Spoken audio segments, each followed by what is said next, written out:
The word alien suggests a creature that is foreign to this earth, but these so-called aliens can be found in our oldest recorded history, and history tells us that they have ruled over humanity as if we are some sort of livestock to them. The most common themes are that we are their slaves, and they enslave us by keeping us spiritually ignorant via psychological methods and genetic engineering. Sumeria existed about 7,000 years ago, and the Sumerian texts are perhaps the oldest written record in the Western world. They describe a race of creatures known as the Anunnaki, who were described as gods that traveled the heavens in flying orbs. They were interested in gold and modified the human species to effectively mine it for them. During this same time period, the Neanderthals mysteriously vanished, and modern man first appeared. This is one of the greatest enigmas of evolution theory, and can perhaps be explained by the Sumerian texts.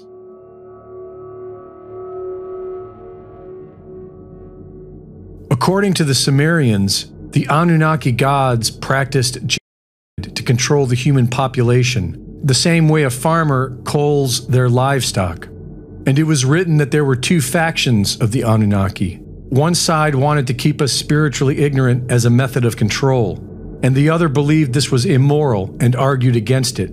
As a result of this dispute, the Anunnaki attempted to destroy the entire human race with a great flood. And when that failed, they spread humanity across the earth and gave them different languages to keep them divided. This story is not only retold in the Bible, it exists in several other cultures worldwide. In Alaska, Egypt, Japan, and South America, it is taught that their ancestors were transported there thousands of years ago by the gods.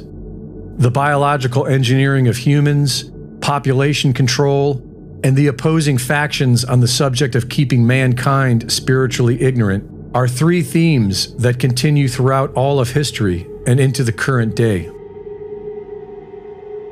One of the greatest mysteries on Earth is the construction on the Giza Plateau in Egypt. The official story is demonstrably false. The water erosion found on the Sphinx tells us that it is at least 10,000 years old, and nobody can explain how the Great Pyramid was constructed, or for what purpose. The ancient Egyptian writings tell us that they were living under the rule of alien gods that looked somewhat human, who traveled through the heavens in flying ships. The Great Pyramid is encoded with redundant advanced mathematics such as pi, the golden ratio, and the speed of light, and it would have made an ideal marker for aerial navigation. The four sides precisely aligned to the four compass points, and it was originally covered with a casing of reflective white limestone, which has since been excavated and would have allowed it to be visible from a great distance.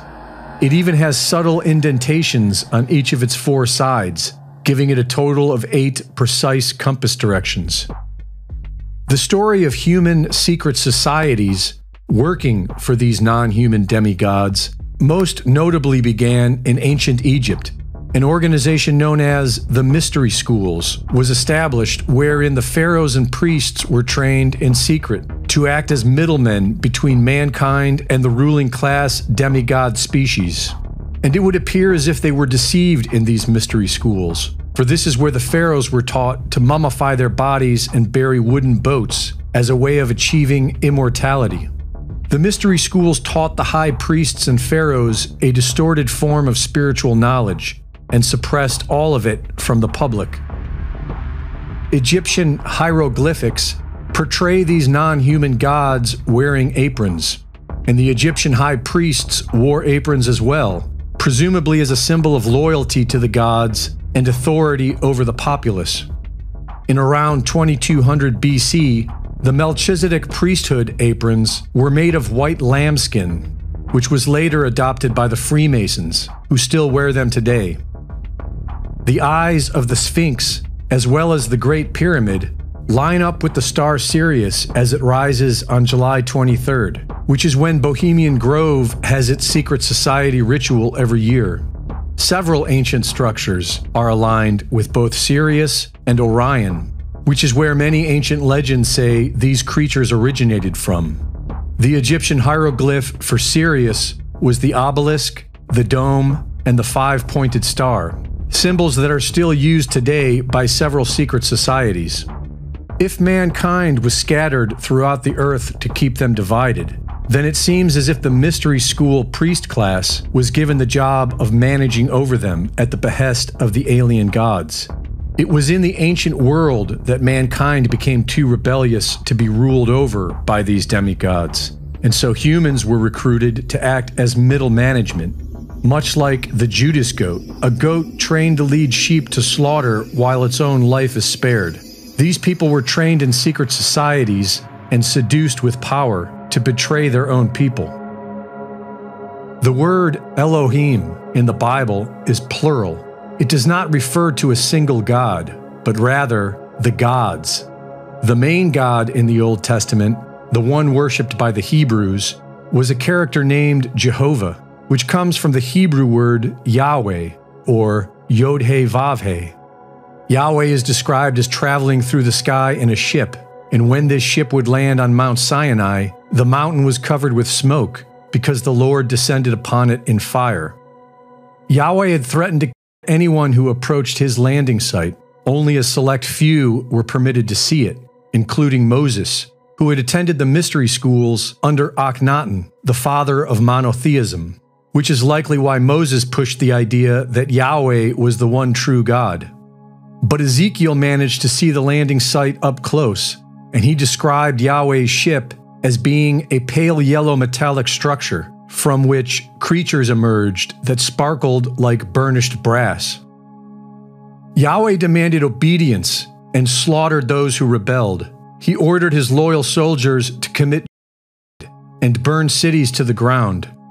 According to Joshua, Yahweh manipulated those he wanted to be into fighting the Hebrews, who he then ordered to exterminate the opposition. A biblical account of Machiavellian divide and conquer tactics. The Bible is full of non-human entities, the Nephilim, several races of giants, and the Leviathan. The Greek translation of the Old Testament refers to the Leviathan as being a dragon. In the Torah, Yahweh is also described like a dragon. He could breathe fire from his mouth and set ablaze the foundations of the mountains. Smoke went up from his nostrils. He had pinions and wings, and he lived in a mountain. But when he lived on the surface with the Hebrews, he lived in a giant tent. And when the door to this tent was opened, thick plumes of smoke would appear. Yahweh also demanded a regular supply of virgins and gold. According to folklore, this is the description of a dragon. The story of the dragon exists in the ancient history of several cultures across the earth. From South America to Japan, people were said to have sacrificed virgins to dragon gods. And these dragon gods were said to be the progenitors of the ruling class.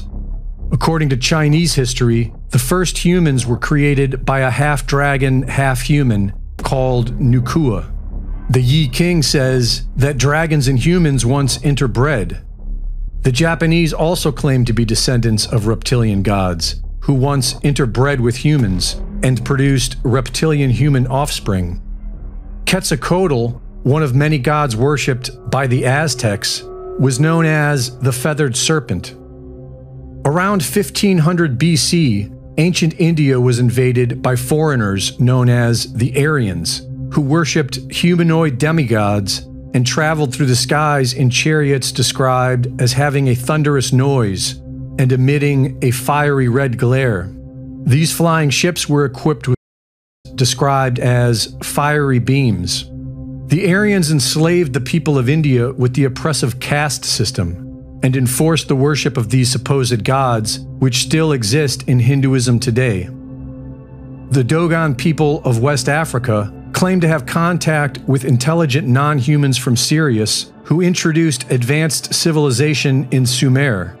The Zulu tribe of South Africa claim the same thing. They describe a reptilian-like species, as well as a fish-like species, that they symbolize with the dolphin and whale. The subject of ancient aliens is far too vast to cover in a short video, but the important thing to remember is that all of recorded history is full of them. It is only in the modern era that humans have been led to believe that mankind sits atop the food chain. But one must use their best discernment when studying this subject, because the waters have been thoroughly muddied with misinformation, more so than any other subject, which tells us that there is much to hide.